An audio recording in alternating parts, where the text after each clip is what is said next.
Hey, okay, let's see here. Click this button.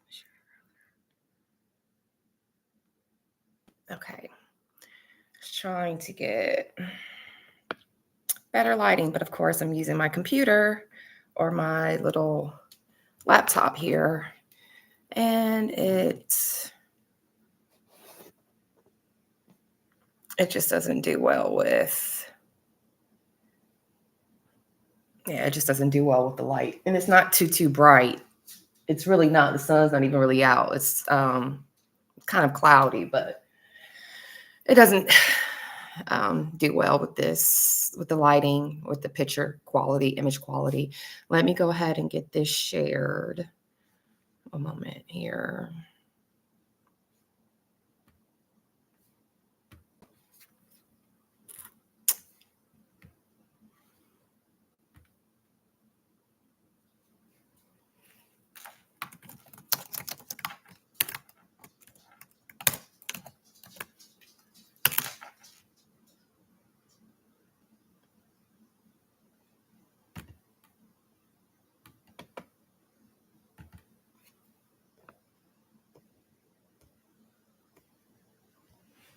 Okay, there we go.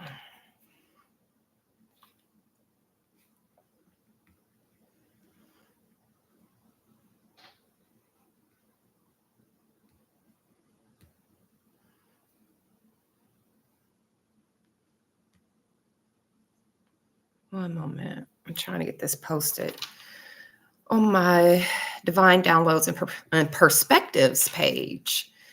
Trying to let people know, as I don't expect many, if any, to show up. So I'm just posting anyway. It's before my records, if anything.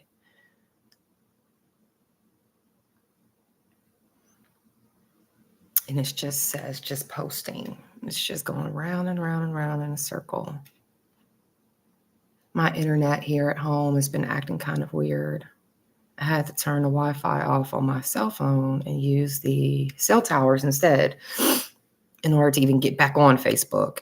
And of course, my tablet or computer, whatever you want to call this little laptop thing, 'cause they're not even like what I'm used to calling laptops. They're like half of what a laptop used to be. So I struggle with calling it a tablet, laptop, whatever it's supposed to be, a computer, a device, an electronic device, smart device. Okay, this is just going round and round and round. Mercury is also in retrograde. So that's a thing as well. Been having a lot of issues with devices. Okay, I had to refresh. Let me try this again.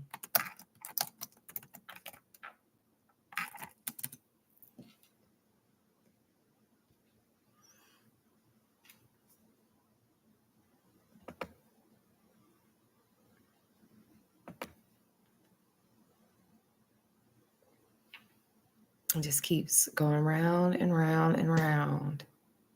Okay, there we go. I finally got it. Okay. All right. So I'm back. Okay. Well, as the title said, as the description said, is that just where I am in life right now after observations and perspective changes. I didn't say changes, but I've had some perspective changes, as I typically do while experiencing growth, right? Nothing ever stays the same. The only constant here in this realm, what we call Earth, is change. Everything changes, everyone changes. No one is meant to be the same. Nothing is meant to be the same because same is stagnancy. It's, and we know that stagnancy creates or breeds viruses and germs and parasites and yada yada yada. So we don't want energy to be stagnant. Energy is always moving. Energy is always in a constant flow. So as humans, we're always meant to evolve, right? We've learned in school that humans evolve. We have evolved and we are evolving every day. We're not the same we used to be 100 years ago, 1,000 years ago, 10,000 years ago. As a human species, we've evolved. Plants have evolved, animals have evolved, everything here evolves, everything changes. So just right along with that flow, that course of energy, I have, again, have changed, have grown, have come to understand more things. And the things that I come to understand, or things that I come to, that I know to be true, of course, I implement them in my life, because what's the whole purpose if you're not implementing, if you're not using or taking what you have learned, what you now know, you take that and you use it to create the reality, or create the life of your choosing, of your desire. So with that being said, with over the past several months, I would say it started around the holiday season last year, right? Over the past several months, I am now what I would consider myself to be an atheist, right? And when I say atheist in the sense that I don't subscribe to, because I'm not going to say believe, because to believe means it's the opposite of knowing, right? Everything in this reality, everything in this realm, right, works in polars and opposites: positive, negative, girl, boy, left, right, up, down, yada yada. So if you are to believe, then you don't know. But when you know, you don't have to believe. They are the equal opposites of each other. So things that I now know. So I no longer subscribe to there being a omnipresent being, or an intelligent being, or what have you, that resides in the sky, in the heavens, outer space. I no longer subscribe to there being an intelligent being that watches over all of humanity, right?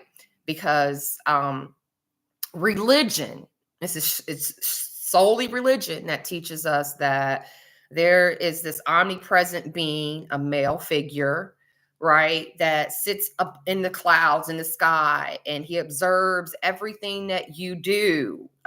He judges everything that you do.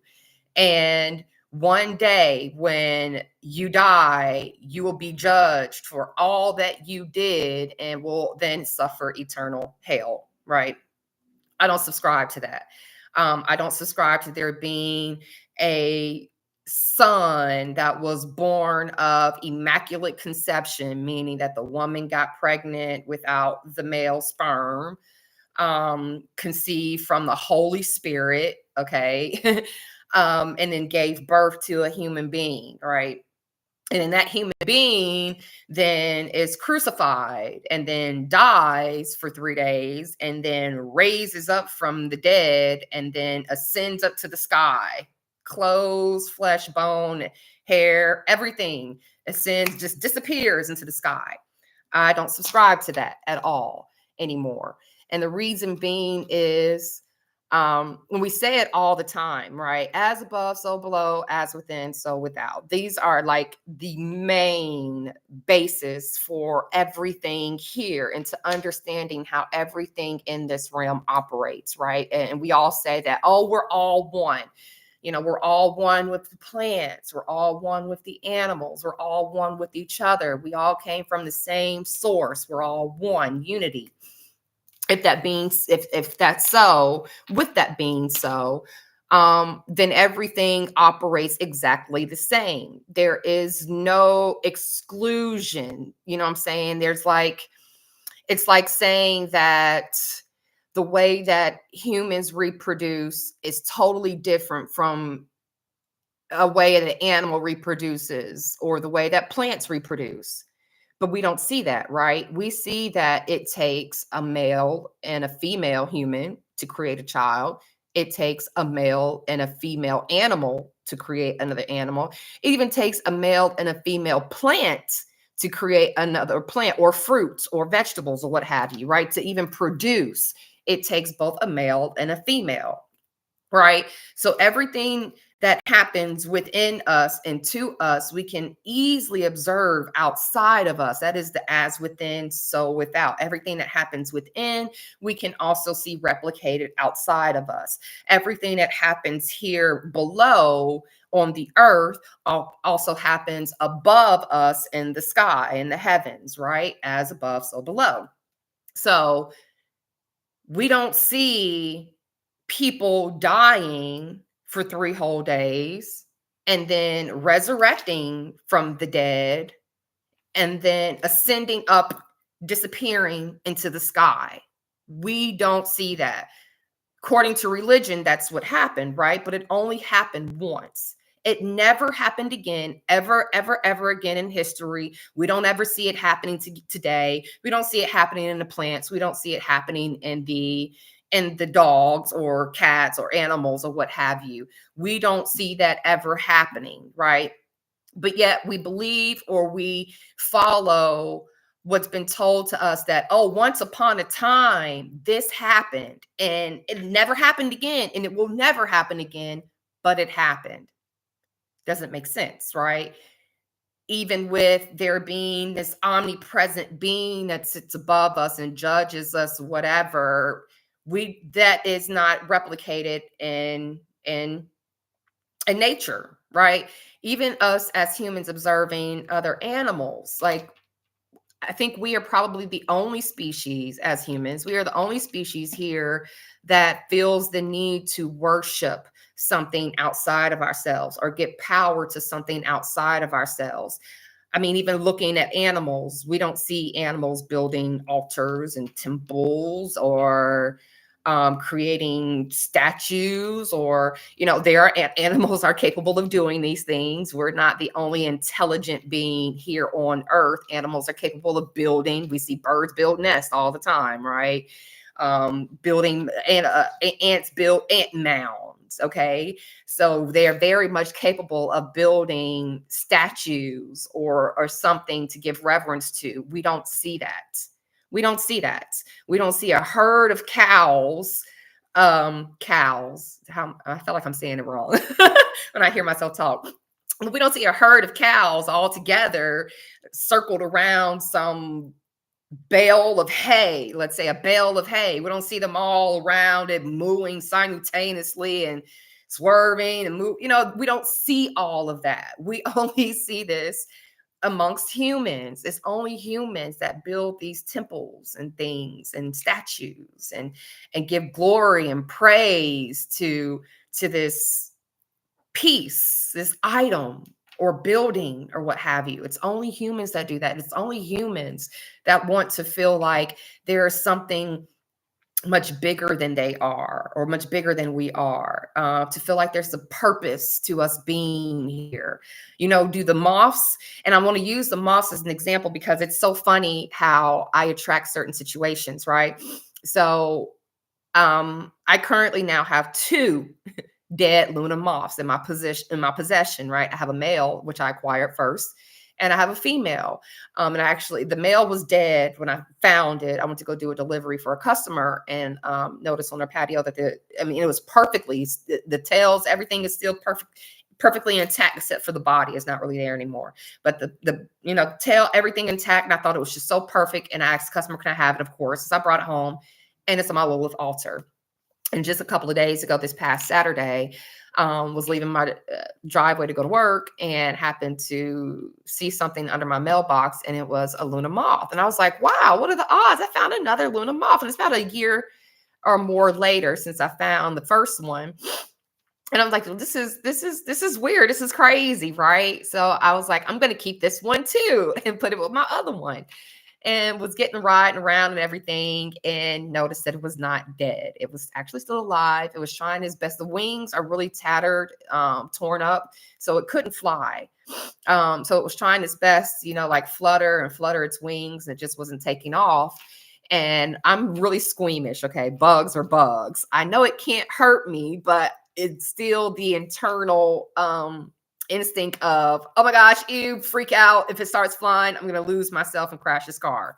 So I'm trying not to freak out by telling myself it can't harm me. It doesn't even have a mouth to eat in this adult stage. It can't hurt me. It can't hurt me. I know it can't hurt me, but I'm still squeamish. So I managed to move it over onto this towel that I keep in my car for beverages so it doesn't mess up my seats. Lessons learned. And as I'm riding around with it, I'm trying to hurry up and get home, but my shift didn't end until, I stay out late on the weekends. So my shift didn't really end until 12. And so I had to carry it with me that whole time and hurry up and got it home as quickly as I can because I did my research on the moths. And it's a Luna moth to be exact. I did my research and found that their life cycle is very fast and very short. They once they become an adult, they only live for roughly a week, anywhere from 7 to 10 days. And in that time period, the whole purpose of them is to reproduce, right? The males immediately find a female to reproduce with. The female, she lays her eggs, and right after laying her eggs, she dies. Well, she laid her eggs on the towel. I was trying to hurry up and get her home. I know there's light in the background. Let's just make it. Hold on. Let me see if I close one of the blinds here. I'm on my way to the gym. One moment. Okay. Oh, but I have to get over here to close the other one.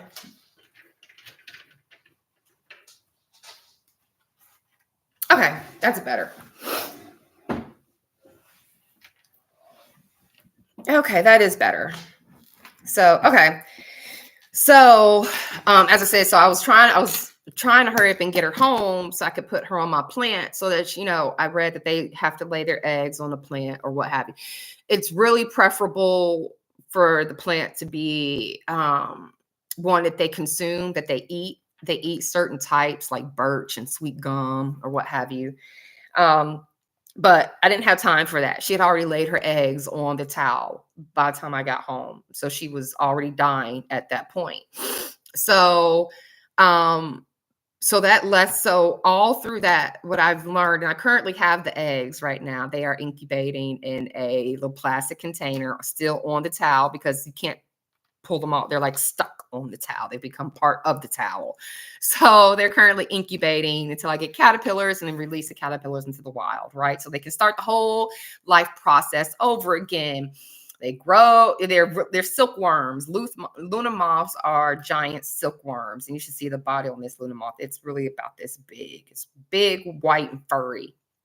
So the life cycle goes, after she lays the eggs take about another 10 to 14 days. So anywhere from a week and a half to 2 weeks to hatch.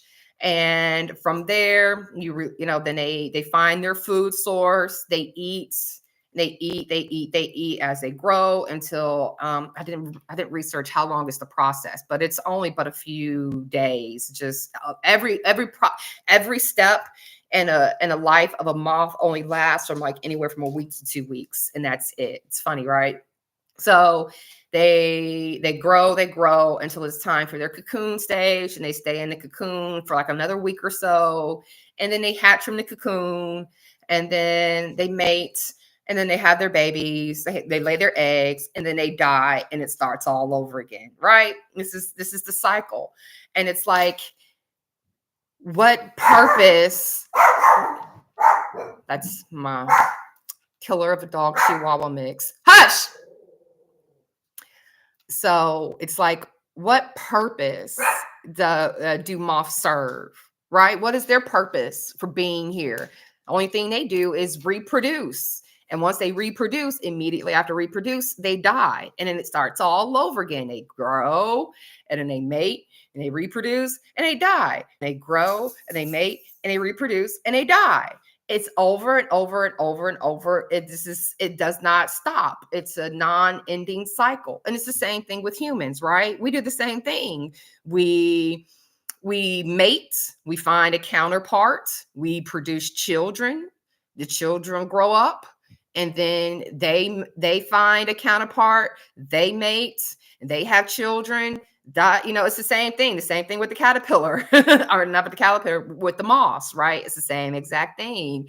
Find somebody, you have children, you die off. Those children find somebody, they have children, they die off. Even with animals, we see the same thing. So everything that happens with us also happens outside of us as well. So why can't we observe these stories with these figures? Why can't we observe this happening in nature? Why did this only happen one time, once upon a time, but never happen again? I can't make that make sense. I don't think anyone can make that make sense.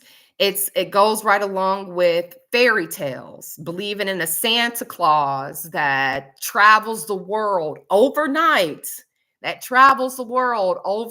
leaving presents for all the good children that he's been observing from the North Pole, right? Been observing everybody from the North Pole, checking whether you've been naughty or nice, and all the nice children overnight get to receive gifts, and he can come down your chimney. But don't worry about if you don't have a chimney, he still manages to find you in that apartment building. He still manages to find you in that hotel room. He still manages to find you on that cruise ship you decide to take for Christmas. He still manages to find you in that bunker.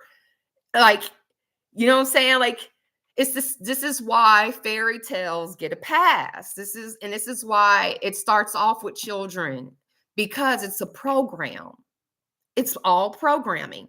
You have to start it off young, training the moment anything comes to be, right? When we create a computer, after we build this computer and we put all the circuits and we get the battery in there and we get everything together, now we turn it on. Now it's time to program it. Its very first time being on, we have to program it, the way that it will operate, how it will handle tasks, how it will answer questions, how it will clean itself, how it will regulate itself, how it will alert itself.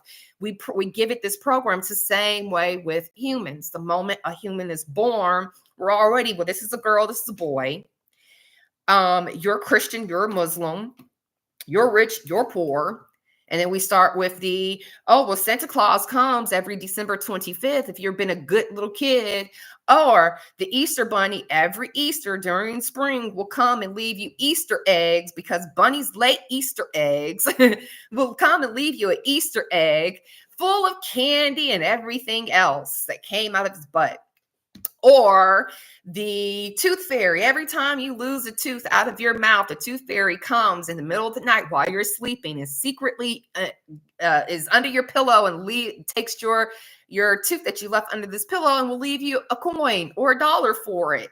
Or leprechauns, every St. Patrick's Day, lucky leprechauns, a luck of the Irish, find you a pot of gold at the end of the rainbow, or a leprechaun that is guard its gold, beware leprechauns. These are the things that we are fed as children, because religion, it falls right along in that programming. It's just like we say, there is a school to prison pipeline. It's the same exact thing. The moment we're born, we are programmed into these different programs. And that is what we tend to follow, as not ever straying away from that. Some of us do, apparently. Some of us do stray away from that, but not many of them do. They stay within that program because that's what they've been taught. That's all that they know. It's hardwired, right? It's hardwired into who you are, your very being. And they stay with that. And that's what religion has done. It keeps you with it. It tells you to trust what you've been told and question what you see with your eyes, right? The saying, you can't always trust, you can't always believe what you see. You can't always trust what you see. Well, what am I supposed to trust? My eyes are telling me what's happening and what is in front of me manifested. My eyes will only see what has been physically manifested. My eyes cannot see something that does not physically exist. Okay, it's a thought. If it has not been made physical before it's been made physical, it's simply but a thought. Okay, we can't see each other's thoughts unless we make it physical and we produce from our mouth and we give it form. Then that thought has now that thought exists, whether it comes through our hands or it comes through our mouth.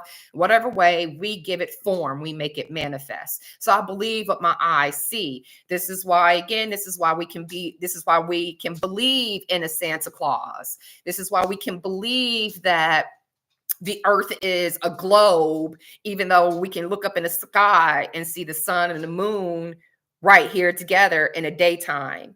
How is that so if we're on a globe and as the sun is rising in one area of one part of the earth, the moon is rising in the other part of the earth. Why am I still able to see the moon that's supposed to be on the other side of the earth at the same time I see the sun? You know, because I was there. I was that child. I noticed as growing up as a child, I noticed that, hey, they told me in school that the sun and the moon are on opposite sides of the earth at all times. How come I can see it outside? But being a child, again, you have these questions. You notice things that you see with your own eyes, but you're being told, oh, that's not how things are. That's not how, let me tell you how things really are. What you see, oh, don't believe that. Let me tell you what's really going on. This is what's going on.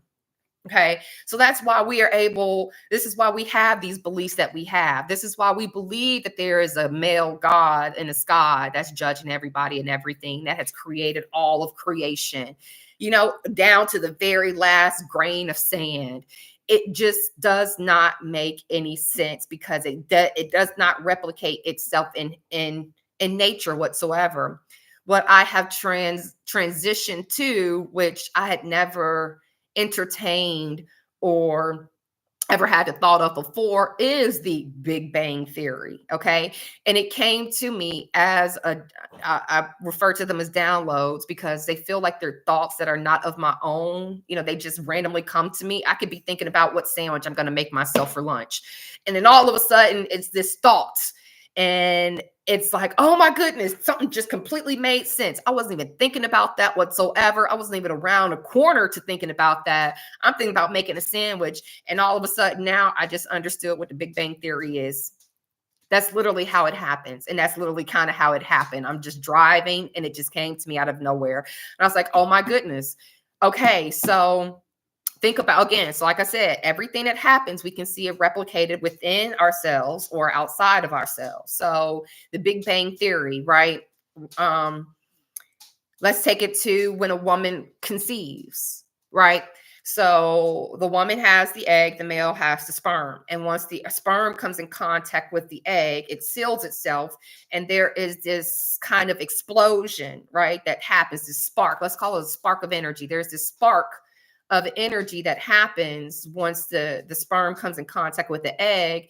And after that spark initiates a dividing, a creating, because before it had even came together, there was no visible cells other than the egg cell, because the egg is the cell, right? And the sperm is the spark of life.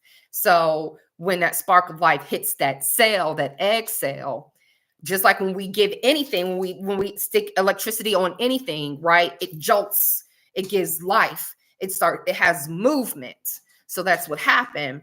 The egg meets the sperm, the spark, and then it causes a division of that cell. It divides itself and then it divides itself. And I think it goes to maybe 2 or 3 different stages of division before it all comes back together as one whole cell. And from that one cell is then what you create, you know, you get a human being.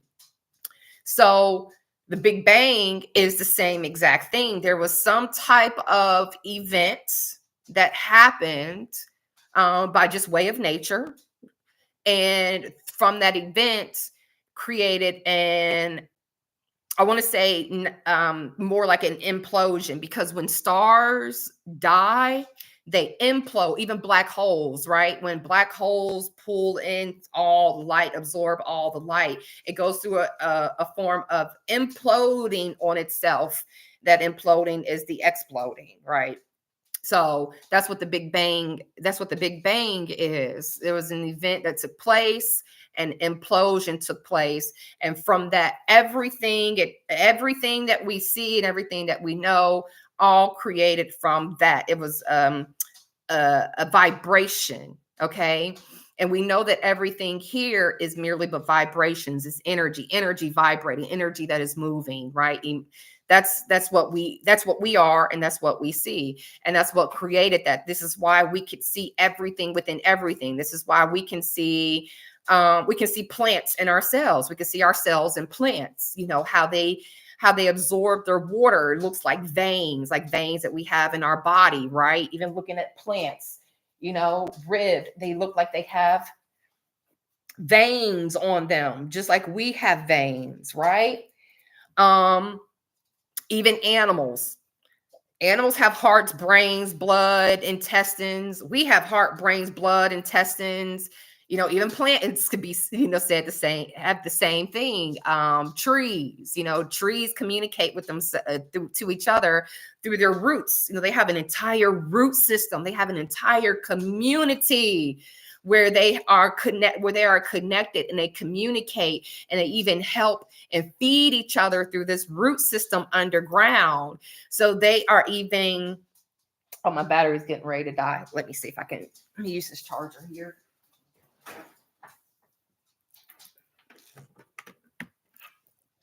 There we go.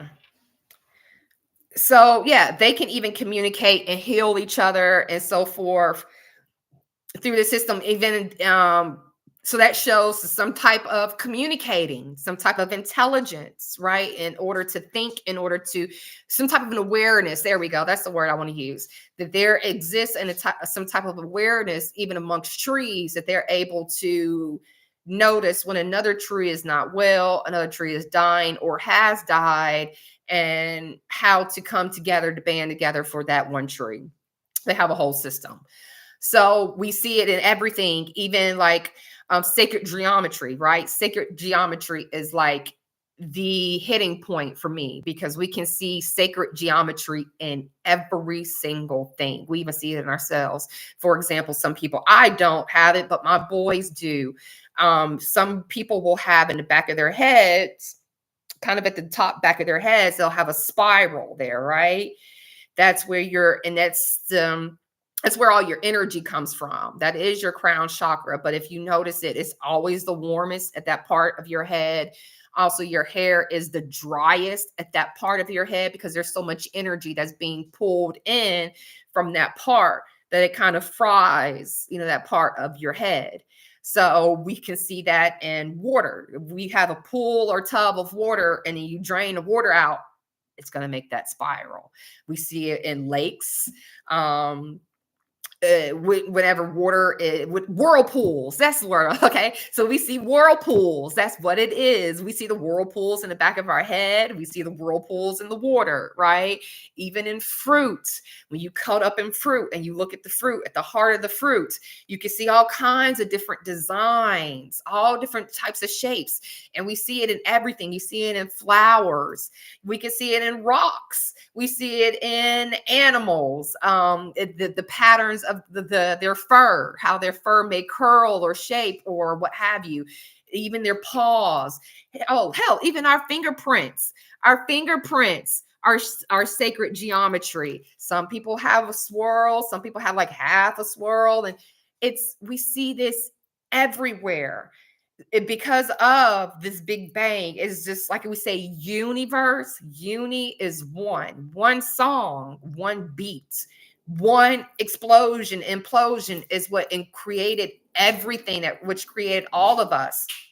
And we see it replicated. We see this same imprint replicated in everything. Even when we play songs, we see the vibrations that come off of certain chords that are being played. Even math. Now, math is used to, I understand math more now these days, because I understand it in the way that it's explaining these patterns. Because I am an observer of patterns. I recognize patterns before I recognize anything else. So math does a great job of explaining these patterns and making these patterns manifest. That's how we're able to do these calculations and formulas or what have you. It's because math is kind of like the language of vibrations. Music is also a language, and math and music go hand in hand, right? Because don't you have counts in music? Don't have to stay with the count, stay with the beat. Math is even in music. Okay. It's in everything. So it makes it all make sense. It's because it's all together, and you'll find it in every, and the more that you look, the more that you'll see it. You'll notice and recognize these patterns are in everything. But when it comes to religion, it's like that is the exception to the grand rule. Like nothing in nature applies to anything in religion. Nothing applies to it. It literally goes against nature. It goes against it. And that's what I have observed and noticed is an issue. And I'm not going to say really it's an issue because everybody has their own journey or what have you, but is really the issue or the confusion with people because again, we're so programmed to go by it, to believe in it, to follow it, and to live by it. But it doesn't go, it goes against the flow. It goes against that natural flow. So this is why people experience what they experience. Depression, um, a sense of having no purpose when there really is no purpose other than just we're just here. It will always be here. It will always continue on to be that way. There is no, we were not sent by God. We were not sent by our ancestors. We weren't sent by no galactic team to come here to save humanity and raise its vibrations and yada yada yada, or to um or cut the ancestral karma or anything. None of that. None of that. We're just here because we are, and we will always be here. As long as the earth is here, we will always be here. There will never be an end to humans because there will never be an end to earth. What's been made manifest, once energy is created, energy never, ever dies. It can transform, it can transmute, but it will never die. So this is why people are having these experiences because of religion. Again, they're going against this very flow of this place. And so whenever you're going against, of course, it's back push, right? A backflow. It's not even really a flow. It's just a back push. Like it creates stagnancy, blockages. And again, what comes from blockages, what comes from stagnancy. This is why you have a lot of depression, people who are really depressed, people who are always trying to find themselves or what is the meaning to life. And a lot of people always on edge.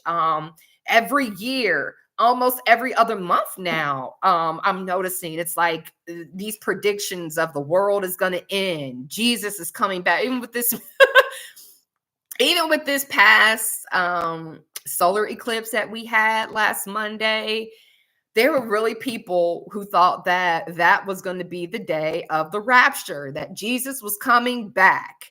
And it's like, y'all say this every year. Y'all say this on every major event. It's just a solar eclipse. There's been many before, and there'll be more in the future. This happens. It means nothing significant. But this is what people do. And people were like, oh, we're going to get superpowers and we're going to split timelines and we're going to one place and the rest of y'all who don't work on yourselves, you're going to a different place and all this talk, right?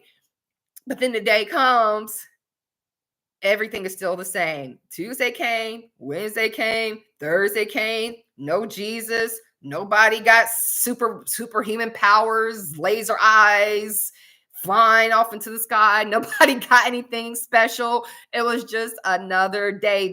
The government didn't blow up the sun and the moon as they were predicting. Oh, they're planning on shooting missiles at the eclipse. What are they shooting missiles at the eclipse for? The luminaries didn't blow up. We didn't go into World War III. It's really like World War IV at this point, because that's what they've been talking about, World War III, since I was born, literally. And I was born in 84. It's been a talk ever since then, because I remember being afraid as a child that we were going to go into war, because my mother was in the military. She's an Army Reserve. I didn't know any better about how the military works. Being in the reserve, you don't get drafted, but I didn't know any better. But I remember growing up being a child and hearing all this on the news and what people were saying everywhere, and me being afraid that my mother was going to be drafted to the war. Okay, so it's been going on literally since I've been born, right? Then you got the government's going to lock everybody up in the FEMA camps. The government's going to lock up everybody in the 5-minute, 10-minute cities. You got to have a microchip in your hand in order to buy or sell goods. The mark of the beast, and yada. Every year, legit, every single year, it has been something. Oh, the Mayan calendar. Oh, Y2K. Oh, FEMA camps. Oh, solar eclipse. And we had a solar eclipse in 2017, right? Oh, that was also the end of the world then. Now, even after this one, now somebody's talking about, oh, it's not going to be 2024, but it's going to be 2046 on the next eclipse. The Native American calendar, end of times. This is ridiculous. This is ridiculous. When does this stop? Apparently never, as long as humans exist. But it's like, oh my God, this is what religion has done to you. I actually even shared a post on my personal Facebook page. There is this lady, it was reported on the news in another state. I don't remember the state, but there was a lady who was they called her an astrology influencer, right? And up until the day of the eclipse, she had been predicting, the end of times. Jesus is coming back to rapture, need to get right, yada, yada, yada, yada. And the day of, she kills her boyfriend. She has 2 children. She was driving down a very busy interstate. She had an 8-month-old baby and a 8-month-old baby girl and a 9-year-old girl. She threw the 8-month-old baby girl out of the car into oncoming traffic, causing the baby to be killed. And the 9-year-old girl had to witness it while trying to save the 8-month-old baby. So this is the effect it's having on people's mental. This is what the programming is doing. It's got people expecting every day is going to be the last day. Just like they say, and they keep saying this, they keep repeating this even after the eclipse happened. Oh, silly fools, don't you know it said that you will never know the time nor the hour, yada, yada, yada. So this is what has people on edge, that every single day, you never know, any day now, Jesus is going to come back and he's going to kill everybody. Okay. His garments are going to be covered in red. He's going to be walking through y'all's flesh and guts in the streets. And all the good people are going to be taken up to heaven with him. And the rest of you sinners are going to be here to have to suffer all of eternal hell and damnation. It's got people frantic. And when we have events as simple as a solar eclipse, you have folks out here offing themselves and their families because they are so convinced that it's the end of times, that we are going to experience a rapture. This is the problem. This is how serious it has gotten, that religion has taken away your peace. This is why I can honestly say I have finally accomplished inner peace. I have been saying this for the past several months, and I've been saying it like with gleaming eyes. I have finally found my inner peace. And it came to me once the download came to me, once I truly understood where we are, what's going on, when I understood that I'm here just simply because I'm here. There is no purpose for me being here. No one sent me here. No one placed me here. I'm just here by a matter of coincidence. If you really want to say, it's just how it is. There really is no meaning to it. So much came off of my shoulders, so much weight, so much, the worrying of, am I living my life the right way? Am I doing what I'm supposed to be doing? Will I be doing what I'm supposed to be doing? Am I being a good person? The things that you typically think about every day in your ongoing life. Like, what am I doing with life? Am I fulfilling my soul purpose here? What is my soul purpose? Who am I? Will I be someone important? These questions. And then we start to feel heavy and weighed down because then we start to judge ourselves. Not where I want to be. I'm not where I'm supposed to be. I'm 39.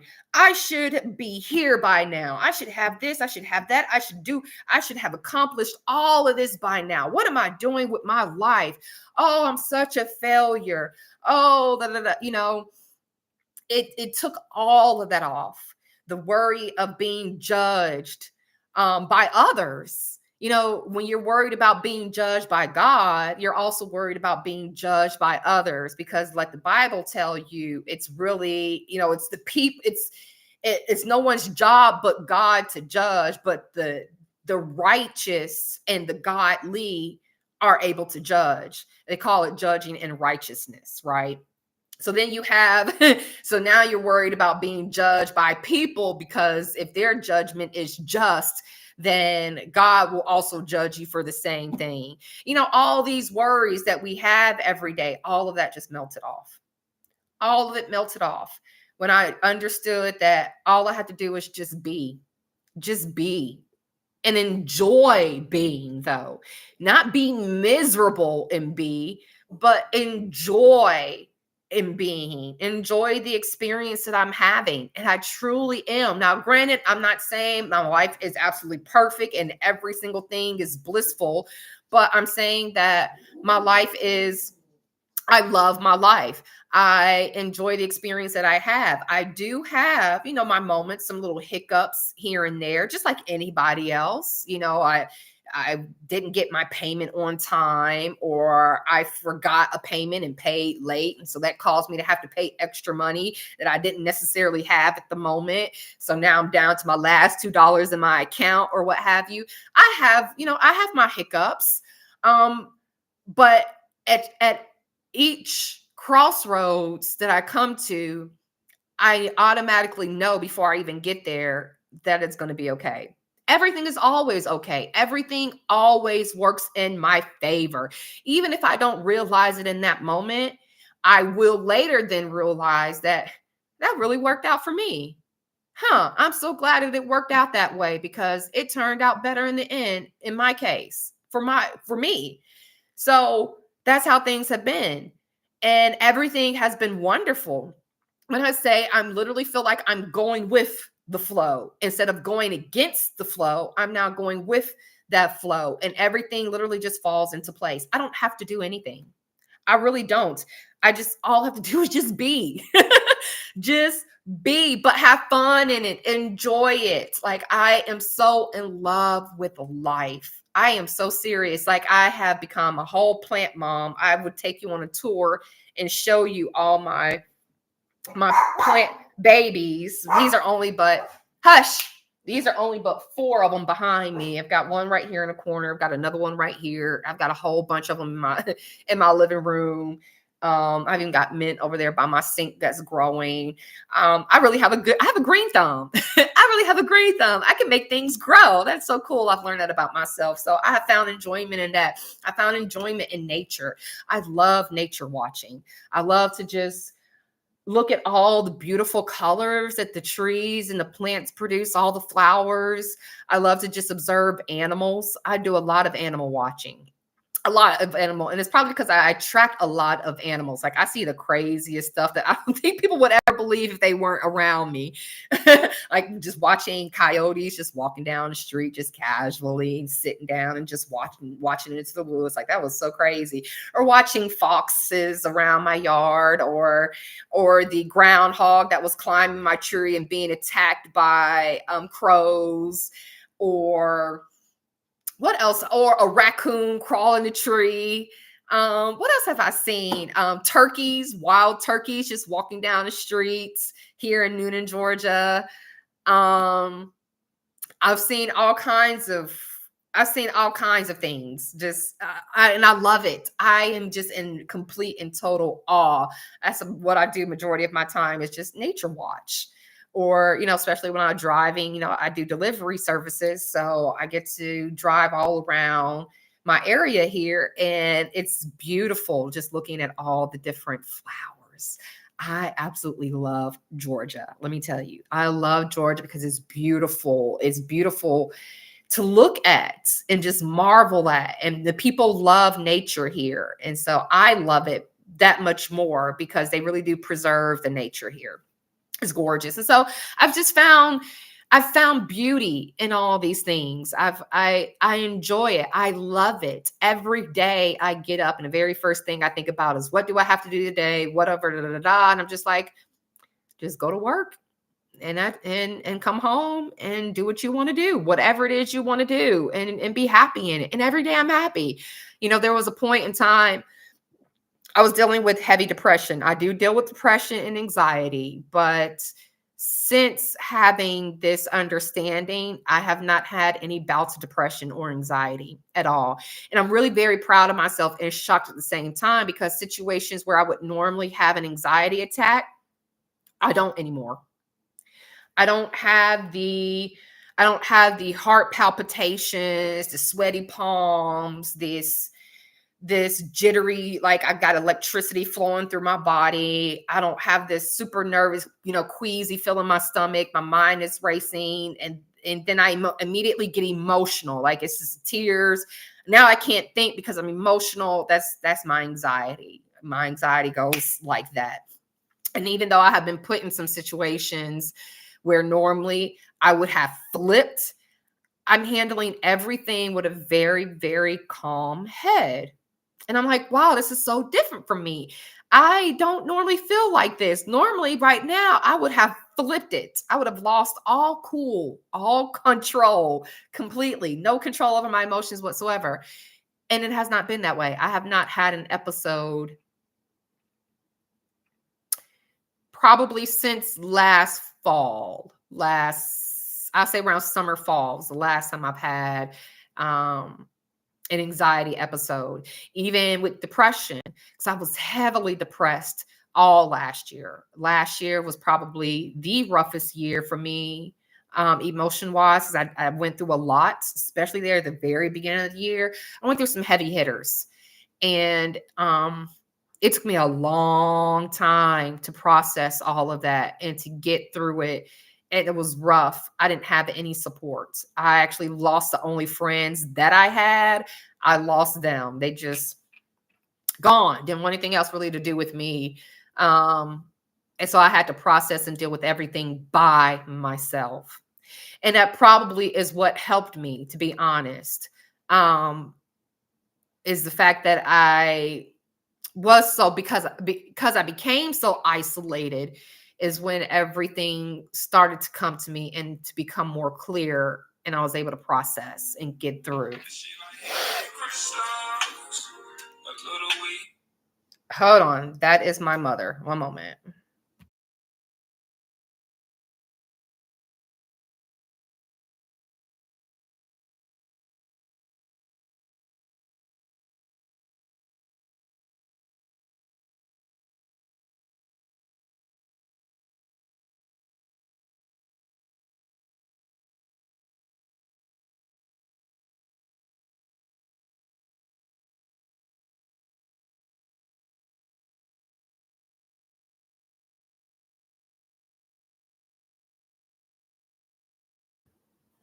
My mother is on her way with some more plants for me.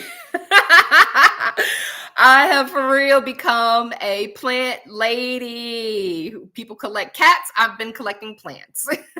So I've got a whole bunch of house plants, and now she's bringing me some outdoor plants. My favorite hydrangeas. My favorite flower are hydrangeas.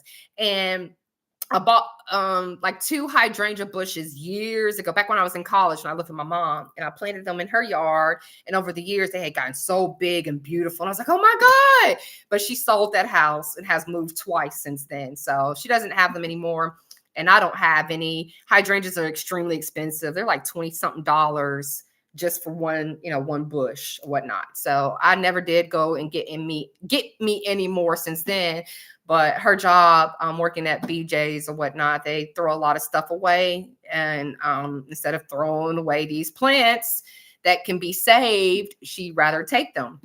And then she gives them to me. She keeps some herself. She's got a whole bunch, and then she gives them to me, gives me whatever I want or left over. So she's bringing me some hydrangeas, some parsley, and some begonias. So that's what we're gonna do. But I also have to go to the gym, so I'll get. I'm gonna do what I can, and I got to go to the gym, and I got to come back home so my babies get out, from school or what have you. But anyway, so yeah, but yeah, the depression. I have not had any depression since, and I understand it's really because I had to cut, or I didn't necessarily cut. I was just cut out of some people's lives so that I could focus more on myself, and I did that. And I feel so much better today. I really, truly do. I'm in a better mood, and that's what I truly just want for everyone else. I've shared with a lot of people about where I am now in my life and how I truly have found my inner peace and where I am. And a lot of people are like, wow, I wish I could. No, I don't think I can. And then when you try to kind of explain to them how you got to where you are, that's where the pushback becomes. That's where it begins. They don't want to hear anything that has to do with their God and their Jesus and so on and so forth. Even the quote unquote spiritual community, they're religious as well, because they've taken God and made it the universe or the source, and let them tell it, it's still judging you. It's still watching over you. It's still sending you blessings and so on and so forth. You're still being judged if you're not ascending correctly. If you're not ascending, you're still going to be left behind while the others get to make it to 5D and 6D and 7D Earth, and you'll be stuck in 2D and 3D with all the other low vibrational beings. Don't be low vibrational. Raise your frequency. Always operate in your higher self, your higher frequency, because that's where spirits dwell and parasites, and they can latch onto your energy and this and this and that. It's okay. It's still religion, because even still those who are in the spiritual community are still are worried about if they're ascending or not. How do I know if I'm ascending? Well, I worry about if I'm not ascending, I'm going to be left here with all the others. And I want to make it to 5D and 6D Earth with everyone else. I don't want to be stuck in my low vibrational self. I don't want to. How do I know? How do I get there? What do I do? Oh, I need to meditate. Okay. It's still the same exact thing. You've just given it another name, but it still oinks like a pig. It still snorts like a pig. It's still a pig. I don't care what you want to call it. It's still a pig. So, when I tell them how I got here, they don't want to hear that. Oh, that's where they kind of fall off, or that's when they have a disagreement. I've gotten into a disagreement with someone, and I've decided that I'm just not going to share with anyone unless asked. I'm not going to just freely just put it out there, but unless asked. And if you ask, be prepared for the answer of how I got here. If you're not open-minded, then don't ask me. But I'm just not, I can't, and it sucks. I feel like I can't share and my happiness with others, because I truly want what I have achieved for myself. I want that for everyone, because boy, this would be such an awesome place. You know what I'm saying? It would be great if everybody could just be comfortable in themselves and be comfortable in their life and just enjoy it. It would be great. Oh, just imagine the feeling of everyone just happy, comfortable, relaxed, and happy. I want that for everyone, but it's just not meant for everyone. Not everyone really wants that. And I think that's also just the human experience, because it touches on that root chakra. And the root chakra it's red for a reason, right? It's that fire, it's that energy, it's that action, it's that go-to, it's that anger gets stuff done, right? Fear and anger target and activate that root chakra. So without those existing, there would be no movement. People would, without feeling like they have a purpose or meaning, they would do nothing and thus would be bored, right? I've heard the stories of, and it's a video series on YouTube called something upon a time. It's that Once Upon a Time or something, forever times. Somebody will recognize what I'm saying. a story of forever times or something like that. But the narrator is an English gentleman, and he starts off with saying that at one point in time in humanity, we all knew everything that there ever was to know, and we got bored with that, and we decided to forget so that we could relearn, so it would give us something to do. That's essentially what it is. I feel like it just gives people something to do.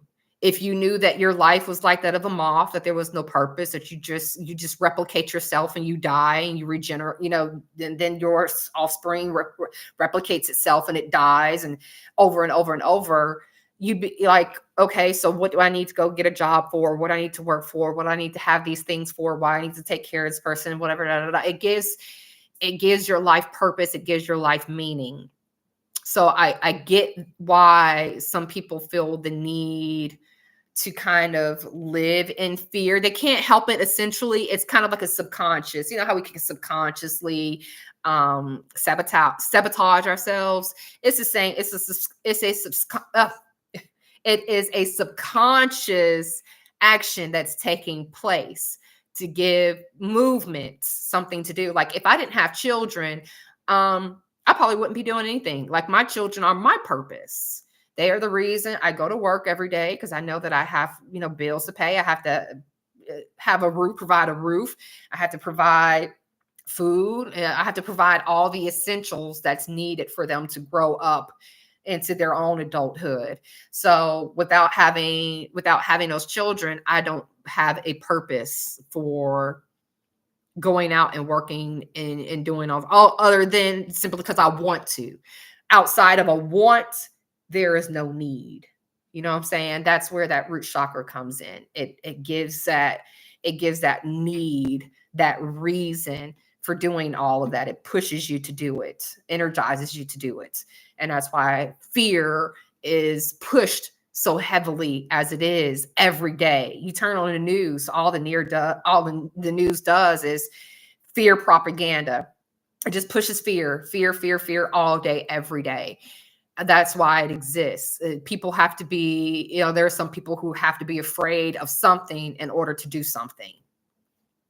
So once you understand that, you can relax. When there's nothing to fear, there really is absolutely nothing to be afraid of. There's nothing to fear whatsoever. It serves a purpose, but it's not needed. It falls into the sense of want, not a need. We don't need to be afraid of. You want to be afraid of something because it gives you a reason to do whatever it is you're doing, but you don't need to be afraid. There's no need to be afraid. There's nothing to be afraid of. But that's just kind of where I am. And again, I want that for everyone else, but I understand that it's not for everyone. It's just kind of how it is. Some will get it and some won't, but above all, we'll always be here. The earth will always be here. We will always be here. It's just something that it's like ripples in water, right? You throw a rock. You have a body of water and you throw a rock, right? When you throw that rock, it creates a ripple. And that ripple creates a ripple, and it creates a ripple, and it creates a ripple until eventually that middle ripple, it dies. And then that next ripple dies, and that one dies, and that one dies until until it's all playing flat again, whatever. So it's the song. This is the song that doesn't end, because it goes on and on, my friend. Okay, it's a song that doesn't end. It's row, row, row your boat gently down the stream. And then you got somebody else, row, row, row your boat, row, row, row your boat. That's all that it is. It is, hush. It must be my mother pulling up. Yep. Okay. All righty, gotta go. Have a great one. Hope you got it.